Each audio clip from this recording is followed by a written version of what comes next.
Hi friends, welcome to Deenbandhu academy. Deenbandhu academy पे आपका बहुत स्वागत है। क्यों? बिहार बोर्ड का एग्ज़ाम 2024 का होने वाला है और मैथ्स का जो इम्पोर्टेंट क्वेश्चन है, जो 100% श्योर है कि आपके एग्ज़ाम में आएगा ही आएगा, राइट। उसका डिस्कस करते हैं। देखो, हम अपने सेंटर पे जो भी ऑफलाइन टेस्ट लेते हैं उसका जो क्वेश्चन बनाते हैं बहुत इंपॉर्टेंट क्वेश्चन होता है और वही क्वेश्चन होता है जो लास्ट ईयर प्रीवियस में पूछा गया हो या फिर माइंड सेट होता है बिहार बोर्ड का, जो क्वेश्चन डिजाइन करते हैं उसका कि हाँ मतलब इस टाइप का क्वेश्चन पूछना है। लेट्स डिस्कस करते हैं। टोटल यहाँ पे 20 क्वेश्चन है। फर्स्ट क्वेश्चन देखते हैं। सबसे पहले आप जो भी गाइड पढ़ते हो, कोई भी बुक पढ़ते हो, no matter which book you read, कोई भी बुक पढ़ते हो तो उसे डेली पढ़ना, डेली प्रैक्टिस करना, डेली क्वेश्चन देखना, डेली याद करना, ये आपका इम्पोर्टेंस होता है किसी भी स्टूडेंट का। ये सबसे बड़ा इम्पोर्टेंट है, ठीक है। तो इसलिए सफलता उसी को मिलती है जो निरंतर प्रयास करते हैं। 20 मिनट का कोशिश करो, 20 मिनट में 20 मार्क्स का क्वेश्चन 25 मिनट में कर ली, ज़्यादा से ज़्यादा टाइम ले। प्रैक्टिस ऐसे करो ताकि बोर्ड एग्जाम में टाइम जो होता है लिमिट होता है और क्वेश्चन बहुत सारा रहता है, राइट। फर्स्ट क्वेश्चन देखते हैं। 192 के अभाज्य गुणनखंड में 2 का घातांक क्या है? यानी 192 के अभाज्य गुणनखंड में 2 का घातांक यानी एक्सपोनेंट क्या होगा, ठीक। तो क्वेश्चन क्या हमारे पास 192 यहाँ पे लिखो। और इसका सबसे पहले क्या है, प्राइम फैक्टराइजेशन करेंगे। अभाज्य गुणनखंड मतलब अभाज्य संख्या कौन सा होता है, अभाज्य संख्या स्टार्ट कहाँ से होता है। जब भी अभाज्य संख्या का बात करते हैं तो अभाज्य संख्या स्टार्ट होता है आपके 2 से। तो आप 2 से पहले लगाओगे इसमें 2 9 जा 18, 2 6 जा 12। फिर आप कितना से लगाओगे, फिर 2 से ही लगाओ क्योंकि आपको पता है कि सबसे पहले 2 से ही इनपेक करते हैं। 2 4 जा 2 8 जा, फिर क्या करेंगे 2 से, फिर 2 2 जा 2 4 जा, यानी 24 होगा यहाँ पे। फिर आप कितना से लगाएंगे, फिर आप 2 से लगाएंगे यहाँ पे, तो 2 से लगाएंगे तो कितना होगा, 2 से 12 टाइम्स कैंसिल होगा। अब 12 को आपको पता है, 12 को अभी हम कितना से लगाएंगे, 2 से 2 6 जा, फिर 2 से 2 3 जा। अब क्वेश्चन में पढ़ो किसका घातांक पूछा गया है, 2 का घातांक पूछा गया है। क्वेश्चन में पूछा गया 2 का कितना घात है, काउंट करो 2 कितना है इसमें, टोटल 2 कितना होगा काउंट करो आप। देखो एक 2 यहाँ पे, 2 3 4 5 6, यानी 6 गो 2 है। दैट इज आप 192 को क्या लिख सकते हैं, 2 इंटू 192 का आप क्या लिख सकते हैं, 2 इंटू 2, 1 2 3 4 5 6, तो 6 को लिख लो, 2 इंटू 2 इंटू 2 इंटू 2 अगुन्ने 3। हमें लिखना है 2 का घातांक, यानी 2 कै को आया 6 को, तो आंसर क्या हो गया हमारा, ऑप्शन नंबर कौन सा सही होगा इसमें, कमेंट में बताओ अगर आप जानते हो तो। और सब क्वेश्चन को खुद से प्रैक्टिस करने की कोशिश करो, देखो कि बन रहा है कि नहीं। अगर नहीं बन रहा है उसके बाद वीडियो को सॉल्यूशन देखो कि कैसे बनाए हुए हैं, राइट। तो इसका आंसर क्या हो जाएगा 6। अब देखो 22/7 क्या है, तो 22/7 क्या है आपसे अगर पूछा जाए एग्जाम में तो आप बोलना 22/7 एक रेशनल नंबर है, दैट इज परिमेय संख्या है। तो इसका आंसर क्या हो जाएगा, इसका आंसर हो जाएगा हमारे पास 1 सेकेंड। तो 22/7 क्या है, तो एक परिमेय संख्या है, परिमेय संख्या है। लेकिन एग्जाम में आए 3.14 क्या है, तो 3.14 का बात जब करेगा तो ये क्या है, अपरिमेय संख्या है, ठीक है। इसको याद रखना आप, 3.14 अपरिमेय संख्या है और 22/7 बोलेगा, 22/7 तो वह क्या है, वह परिमेय। 22/7 बोलेगा तो परिमेय, और 3.14 बोलेगा तो अपरिमेय संख्या है। तो इसका आंसर क्या होगा, 2 का आंसर हो जाएगा, 2 का आंसर हो जाएगा ए नंबर, राइट। इसका 1 का आंसर हो जाएगा सी नंबर। अब थर्ड क्वेश्चन देखो। निम्न में कौन अभाज्य, आप पता है अभाज्य संख्या कौन होता है, वैसी संख्या जिसका केवल 2 गुणनखंड होता है, यानी जिसका केवल 2 फैक्टर होता है, वो क्या होता है, अभाज्य संख्या होता है। आप जानते हैं कि ऑप्शन देखो, पहले आप ऑप्शन देखो, ठीक है। आपको सिर्फ इतना याद रखना है अभाज्य संख्या क्या होता है, जिसका केवल 2 गुणनखंड होता है वो अभाज्य संख्या होता है। तो देखो 33 का देखो, 33 का कितना गुणनखंड है? 1, 3, ठीक है, 11 और 33, तो ये तो अभाज्य होगा ही नहीं, तो ये इसलिए 33 कौन संख्या हो गया? भाज्य संख्या हो गया। ठीक है। 39 देखो, 39 1 से भी लगेगा, 3 से भी लगेगा, 13 से भी लगेगा और 39 खुद से भी लगेगा, इसलिए 39 भी कौन संख्या होगा? भाज्य संख्या भी होगा। 38 देख लो, 38 1 के 2 से भी लगेगा, 19 2 जा 32 होता है, अब जानते हैं 38, इसलिए 38 भी कौन संख्या होगा? भाज्य संख्या होगा। 38 भी कौन संख्या होगा? भाज्य संख्या, दैट इज इंग्लिश में इसको बोलते हैं कंपोजिट नंबर। बट आपसे क्वेश्चन में क्या पूछा गया? क्वेश्चन में पूछा गया अभाज्य संख्या कौन होता है, तो अभाज्य संख्या किसे बोलते हैं? जिसका केवल 2 फैक्टर होता है, ओनली 2 फैक्टर हो, ओनली 2 गुणनखंड हो। 31 को आप ले लो, ये किससे लगेगा? या तो 1 से लगेगा, नहीं तो खुद अपने आप से लगेगा, तो इस डिवाइड होगा, तो इसलिए इसको कौन सा बोले, क्या कौन सा नंबर बोलेंगे? इसे बोलेंगे अभाज्य संख्या। तो ये ऑप्शन हमारा क्या होगा? Option number D is correct, यानी आंसर डी सही होगा। ठीक है। अगर आप बिल्कुल कुछ नहीं जानते हैं तो आपके लिए ये सेशन है, अगर आप जानते हैं तो आप फास्ट बनाइए, आंसर बॉक्स में सेंड कीजिए, 1 का है, 2 का है, 3 का है, ऐसे, और कमेंट बॉक्स में देखो 4 नंबर क्वेश्चन क्या है, निम्न में कौन परिमेय संख्या है? सबसे पहले परिमेय संख्या क्या होता है? परिमेय संख्या को इंग्लिश में हम क्या बोलते हैं? Rational number. रेशनल नंबर होता क्या है? वैसी संख्या जो p/q के फॉर्म में लिखा हो but q not equal to 0 हो, यानी हर जो होता है 0 नहीं हो, अंश बट्टे हर, यानी हर 0 ना हो, और तो और जिसका एक पूर्ण वर्गमूल निकलता हो, यानी आप बोल सकते हो परफेक्ट स्क्वायर नंबर होना चाहिए। तो बोला क्या गया है इसमें? बोला गया है परिमेय संख्या क्या होगा, तो आप परिमेय संख्या इसमें चुनना है तो ऑप्शन देखेंगे। ऑप्शन क्या है हमारे पास? ऑप्शन है आपके पास 25, √25, √5, 1/√2 सभी। देखो सबसे पहले तो ये होगा नहीं, क्योंकि परफेक्ट स्क्वायर √5 का नहीं होता है, 2 का नहीं होता है, सभी तो ऑप्शन होगा नहीं, तो ऑप्शन क्या होगा हमारा? ए। क्यों? क्योंकि 25 का वर्गमूल आप जब निकालने जाएंगे तो क्या मिलेगा? स्क्वायर रूट 25 का फैक्टर करेंगे तो 2 5 का बाहर 1 5 होगा, यानी 5/1, और 5/1 कौन संख्या हो गया? परिमेय संख्या। तो आपको याद रखना है आंसर क्या हो गया? इसका आंसर हो गया ऑप्शन ए इज करेक्ट। ठीक। अब देखो नेक्स्ट क्वेश्चन क्या है, क्वेश्चन नंबर 5। क्वेश्चन नंबर 5 क्या है? 0.31 का रेकरिंग है, यानी इसको डैश पढ़ते हैं, बार पढ़ते हैं, कोई बोलता है, या फिर आप बोल सकते हो अशांत डेसिमल है का सिंबल होता है।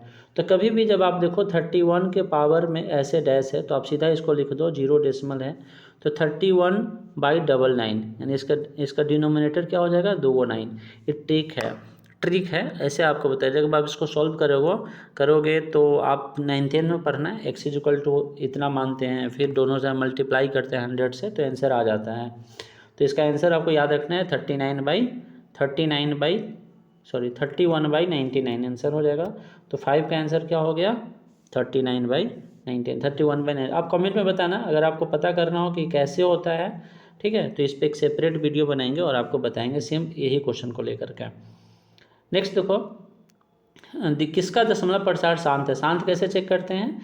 जिसके हर जो होता है ना, कोई भी संख्या का हर को अगर हम करते हैं 2 का पावर m और 5 का पावर n के फॉर्म में, तो वो संख्या क्या होता है? वो संख्या हमारा शांत दशमलव होता है। तो आपसे क्या पूछा गया? शांत कौन है? आप सबसे पहले क्या करो, आप इसके 2/15 है तो 15 का आप गुणनखंड करोगे, 15 में क्या आप देखोगे? 3 × 5 होता है। अब 3 × 5 होता है तो आपको पता है कि शांत होने के लिए सिर्फ 2 या 5 होना चाहिए गुणनखंड में, 3 नहीं आना चाहिए, सेम कुछ भी नहीं है, सिर्फ 2, या तो सिर्फ 2 होना चाहिए या सिर्फ 5 होना चाहिए शांत होने के लिए। शांत होने के लिए या तो सिर्फ 2 का फैक्टर होना चाहिए, या फिर 5 होना चाहिए, या फिर दोनों होना चाहिए, राइट। तो आपको 3 का, जब 15 का हम करेंगे तो कितना आ जाता है? 3 × 5, तो ये तो होगा नहीं। अच्छा 100, इसका देख लो, 15 4 जा क्या होता है? 16, 60। अब 15 में आप जानते हैं 3 × 5 होगा, तो ये तो होगा नहीं। इसका देख लो 7 × 5 हर का कर रहे हैं, हर यानी 35 का, अंश का हमें नहीं देखना है, 35 हर का देखना है, डिनोमिनेटर को देखना है, इंग्लिश में से डिनोमिनेटर बोलते हैं, राइट। तो ये तो आंसर होगा नहीं, हमारा ऑप्शन क्या होगा, बी इज करेक्ट। अब बी कैसे करेक्ट है, तो देखो बी में हर क्या लिखा हुआ है, आप बताओ बी में हर क्या है, 160, 160 क्या है, हर है। तो 160 को 11/160 को हम चेक कर रहे हैं, जब आप 160 को गुणनखंड करेंगे तो कितना हो जाएगा, 2 से लगाएंगे 80, फिर 2 से आप लगाएंगे 2 से लगाएंगे तो हो जाएगा 40, फिर आप 2 से लगाएंगे तो हो जाएगा 20, फिर 2 से लगाएंगे हो जाएगा 10, और आपको पता है 10 को 2 से लगाएंगे तो हो जाएगा 5। इसमें आपको कहीं पे भी नहीं दिखा होगा 3 या 5 या 7 कुछ भी, या तो हर जगह सिर्फ 2 दिख रहा है या फिर 5 दिख रहा है, इसलिए हमारा ऑप्शन कौन सा ही होगा इसमें, option number B is correct. I hope समझ में आया होगा। नेक्स्ट देखो क्वेश्चन नंबर 7 क्या है। क्वेश्चन नंबर 7, 144 का अभाज्य गुणनखंड में 2 का घातांक बताना है। अब 2 का घातांक बताना है, आपको पता है क्या करेंगे, 144 यहाँ पे ऐसे लिखेंगे आराम से, उसके बाद पहले 2 से सोचेंगे, क्या 2 से लगेगा, 2 से 14, 2 दूना 4, आप तो ऐसे ही पढ़ते हो ना इसके, इसलिए ऐसे ही समझा रहे हैं। फिर 36 दूना 72, फिर 2 से लगाएंगे तो 18 दूना 36, ठीक है, और 1 सेकेंड, फिर 2 से लगाएंगे तो 18 दूना 36, फिर 2 से आप इसे लगाएंगे तो 9 दूना 18। आपसे किसका घातांक पूछा गया, आपसे 2 का पूछा गया है। 9 तो अब चलो 3 से लगेगा ना, तो 2 कितना है गिनो, इसमें कितना है, 1 2 3 4, यानी 2 का घातांक कितना हो गया, 4, तो आंसर क्या हो गया, 4, 7 का आंसर हो गया सी नंबर। क्वेश्चन नंबर 8 देखो क्या है, 45 और 60 का 45 तथा 60 का मसा निकालना है। मसा को हम लोग इंग्लिश में बोलते हैं HCF निकालना है, यानी हाईएस्ट कॉमन फैक्टर निकालना है, ठीक है, हाईएस्ट कॉमन फैक्टर। तो 45 और 60 का निकालना है, राइट। तो आप इसको कैसे करेंगे, 2-3 में 2 मेथड है, पहला प्राइम फैक्टराइजेशन मेथड गुणनखंड विधि, दूसरा होता है डिवीजन भाग विधि। अब सबसे इजी फास्ट काम कर रहे हैं तो भाग विधि बना दो। सबसे पहले 60 से में 45 से भाग कर दो आप, 45 1 बार पढ़ेंगे तो 45 आएगा और 15 बच जाएगा, माइनस करेंगे तो।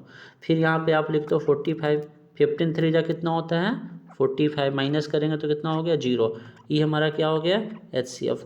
तो ये HCF हो गया, दैट इज इसका आंसर क्या हो जाएगा, और 8 का आंसर क्या हो जाएगा 15। कैसे हुआ बताओ, फिर से देखो, आप कहीं जल्दी हो गया तो देखो क्या किए हैं, आप जब भी ना दिखे ना तो वीडियो को पॉज कर देना अगर आपको डाउट ज़्यादा हो तो। क्या बोल रहे हैं, 60 में 45, कभी भी भाग करते हैं ना बड़ा नंबर में छोटा नंबर से किया जाता है, राइट, इसे आपको माइंड में रखना है। अब घटा दो, 1 बार कटेगा, 45 यहाँ पर लिख दो और लिख दो -15। अब 15 है तो 60 45 को यहाँ लिख दो, तो 15 3 जा कितना होता है 45, क्या हो जाएगा 0। अब जैसे ही 0 होगा तो यहाँ वाला कितना हो जाता है जिससे भाग लगाए हैं वो क्या है हमारे पास 15, इसका HCF यानी मसा क्या आ गया 15। तो मसा को हम लोग क्या बोलते हैं HCF, ठीक है। तो 15 इसका हो जाएगा हमारा आंसर, यानी 45 और 60 का मसा हो जाएगा 15। नेक्स्ट है, 2 लगातार सम संख्या का मसा क्या होगा। 2 लगातार सम संख्या का मसा यानी HCF क्या होगा, क्या पूछा गया आपसे HCF, मसा यहाँ पे लिखा हुआ है, ठीक है। अब देखो सम संख्या बोला है तो अब सम संख्या जानते हैं, 2 का टेबल में जो आता है वो सम संख्या होता है, राइट। जो 2 के टेबल में आता है वो क्या होता है सम संख्या होता है। अब 2 लगातार सम संख्या, लगातार मतलब क्या, एक के बाद एक, कंजिक्यूटिव इवन नंबर्स इंग्लिश में उसे बोलते हैं। आप अगर ले लो 2 ले लो 4 ले लो, कोई भी 2 ले लो, 10 ले लो 12 ले लो, दोनों के दोनों इवन नंबर सम संख्या है, ये दोनों सम संख्या है। अब किसी भी 2 लगातार सम संख्या का HCF निकाल दो, कोई भी 2 लेकर निकाल दो उसका। आप क्या करेंगे, मान लेते हैं 2 और 4 लिए, आप मान लेते हैं कि आप 2 और 4 लिए, तो अब क्या करेंगे 2 से 4 में 2 से भाग देंगे। अभी बोले हैं कि बड़ा में छोटा सा करते हैं, 2 दूना 4 0, तो अब क्या होगा, अब बताओ जैसे ही 0 आ गया, जैसे ही 0 आ गया तो हमारा HCF कौन हो गया 2। अब कभी भी किसी भी 2 लगातार संख्या का मसा मतलब हमेशा सम संख्या का मसा 2 ही होगा। चलो आप दूसरा कोई एग्जांपल ले लो, आप ले लो 10 और 12, 12 में चलो 10 से भाग कर दो, 10 इकाई 10 यानी 10 1 जा 10, माइनस करेंगे 2, 12 आ गया, 2 6 जा 12, 0 हो गया। यानी यहाँ वाला क्या होता है हमारा HCF। तो आंसर क्या हो गया मतलब आंसर इज 2।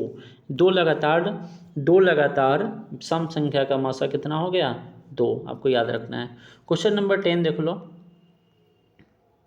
कौन अपरिमेय संख्या, अपरिमेय क्या होता है जिसका पूर्ण वर्गमूल नहीं होता है, जिसका पूर्ण वर्गमूल नहीं होता वो क्या होता है अपरिमेय संख्या होता है, राइट। तो आप देखो पूर्ण वर्गमूल नहीं होता है, अब पाई बाई √3, इसमें √3 को तो वर्गमूल ही नहीं है, तो ये क्या है हमारा अपरिमेय संख्या। कौन अपरिमेय संख्या है, तो कौन अपरिमेय संख्या, ये भी अपरिमेय संख्या है। √7 भी अपरिमेय संख्या, क्योंकि 7 का वर्गमूल √2/√5 दोनों का वर्गमूल नहीं होता है। तो आंसर हमारा क्या होगा ऑप्शन नंबर डी, यानी सभी। आंसर हमारा हो जाएगा सभी, ठीक है। एग्जाम में ऐसा आता है तो हम लोग इसको लेते हैं, जब तीनों आंसर हो तो आंसर हो जाता है सभी। नेक्स्ट देखो question number 11, 8 to the power 0 into 2 to the power 0। 8 to the power 0 का वैल्यू 1, 2 टू द पावर 0 का वैल्यू 1, गुना का साइन है, देखो इसका वैल्यू क्या होता है 1 1 गुन्ने 1, इसका वैल्यू 1, किसी भी नंबर का पावर 0 वैल्यू 1, तो 1 को 1 से गुना करेंगे कितना होगा 1, इसलिए इसका आंसर क्या हो जाएगा 1। कोई भी संख्या हो, बड़ा हो छोटा हो, माइनस में हो, फ्रैक्शन में हो, अंश बट्टे हर के फॉर्म में हो, अगर उसका डिग्री 0, पावर 0 है, एक्सपोनेंट 0 है, घातांक 0 है, इसको एक्सपोनेंट बोलते हैं इंग्लिश में और हिंदी में घातांक बोलते हैं, तो हमेशा उसका आंसर कितना होगा 1। दैट इज 1 इंटू 1 कितना हो जाएगा 1, तो इसका आंसर हो जाएगा 1। आप कमेंट में बताना आपकी समझ में आ रहा है, आया या नहीं आएगा सो भी बताना, और आएगा सो भी बताना, ठीक है। अब इस पे ना सेपरेट एक क्लासेस फेस्टिवल में हम लोग करेंगे। और दो लगातार सम संख्या का मसा क्या होगा, दो लगातार संख्या का मसा क्या, क्वेश्चन समझो। देखो 9 नंबर क्वेश्चन क्या था, 9 नंबर क्वेश्चन था दो लगातार सम संख्या का मसा क्या होगा। यहाँ पर क्या लिखा था सम यानी इवन नंबर। अब क्वेश्चन नंबर यहाँ देख लो, क्वेश्चन नंबर 11 में क्या लिखा हुआ है 12 में दो लगातार संख्या। अब संख्या तो कोई भी हो सकता है भाई, 2 4 3 7, एक के लगातार मतलब एक के बाद एक, चलो आप कोई भी ले लो। मान लो आप 10th क्लास में हो तो चलो 10 के बाद 11 आता है, लगातार हो गया। अब इसका क्या निकालना है आपका मासा, आप क्या करेंगे बड़ा में छोटा से डिवाइड करेंगे तो 1 बार कैंसिल हो जाएगा, कितना हो जाएगा घटाएंगे तो 1। अब आप जानते हैं 1 जब बचता है उसको क्या बनाते हैं फिर भाजक बनाते हैं, फिर 10 यहाँ पर। अच्छा कमेंट में बताना आपको HCF निकालने आता है या नहीं आएगा तो फिर हम लोग सेपरेट एक सीखेंगे। तो ये क्या हो जाएगा 0। अब यहाँ पर क्या हो गया ये हो गया HCF हो गया हमारे पास 1। यानी दो लगातार संख्या का जब HCF बोलेगा एग्जाम में तो लगातार संख्या का HCF होता है 1 और सम संख्या का होता है 2। 234 का अभाज्य गुणनखंड में 3 का घातांक पूछा है। अब बहुत क्वेश्चन उधर लिखे हैं 2 का घातांक बोला 3 का घातांक 234, तो आप लिख दो 234, ठीक है 234 लिख लो आप यहाँ पे। मान लो कि ये है 1 सेकेंड, ये है 234। आप कितना से लगाएंगे 2 से लगाओगे क्योंकि यूनिट डिजिट इसका 4 है, तो 2 से लगाएंगे तो 11 दूना क्या होता है 22, 2 सत्ते क्या होता है 14। फिर क्या लगाएंगे हम, फिर बोलो 3 से लगा दो, ठीक है 3 से लगा दो, 3 3 9 3 9 27, फिर 3 से लगा दो 13 3 39, कितना 2 3 हो गया 2 3 हो गया। यानी आप जब इसको लिखेंगे तो क्या लिखेंगे पता है, देखो 2 गुने 3 गुने तो 3 क्या वो है 2 को है, तो 3 का घातांक कितना होगा 2, तो 3 का घातांक कितना हो जाएगा 2, यानी आंसर हमारा क्या कौन हो जाएगा option number C is correct, ठीक है। 1 सेकेंड पहले मोबाइल फ्लाइट मोड में रखने तो भाई किसी का कॉल आ जाएगा, पूरा क्लास से डिस्टर्ब कर देता है। चलो ठीक है, तो 11 का 12 का 13 का आंसर क्या हो जाएगा option number C is correct, ठीक। नेक्स्ट देखो 0.7 का रेकरिंग है, 0.7 का डैश है, तो क्या लिखेंगे इसको 0.7। अब आप कभी भी दिमाग में रखना है आपको 0.7 है, ठीक है। तो आपको क्या करना है 7 बाई 19, यानी इसका ऑप्शन भी सही गलत दिया हुआ है, इसमें ऑप्शन तो गलत है क्योंकि इसका आंसर क्या होगा 7/9, ठीक है। तो ऑप्शन ही गलत है, तो इसका आंसर हो जाएगा 7/9। आपको हमेशा दिमाग में रखना एक डिजिट है, कै को डिजिट है भाई एक डिजिट है, सिंगल डिजिट है, 1 सेकेंड, सिंगल डिजिट है तो नीचे क्या होगा, सिंगल 9 होगा, दैट इज 9/7/9, आंसर, बात खत्म। ये ऑप्शन क्या है, गलत गिवन है यहाँ पे, ठीक है, ऑप्शन जो है गलत है। नेक्स्ट देखो 15 नंबर क्या है,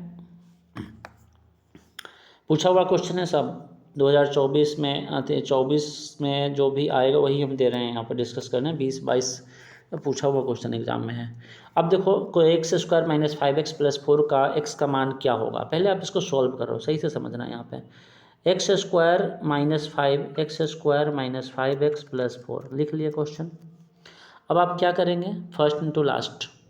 फर्स्ट इंटू लास्ट क्या होता है, फर्स्ट इंटू लास्ट का मतलब होता है कि इसको देखना, पहले वाला को अंतिम वाले से गुना करना, मतलब एक्स स्क्वायर को 4 से गुना करना तो कितना आ जाएगा 4x²। बहुत अच्छा से देखना, 4x², गुना करने पे कितना होना चाहिए, मल्टीप्लाई करने पे 4x², प्लस या माइनस करने पे बीच वाला टर्म आना चाहिए, दैट इज़ 5x, -5x, तो -4x और -1x क्या होता है -5x। इसमें कोई डाउट है, आई होप समझ में आया होगा कैसे किए हैं।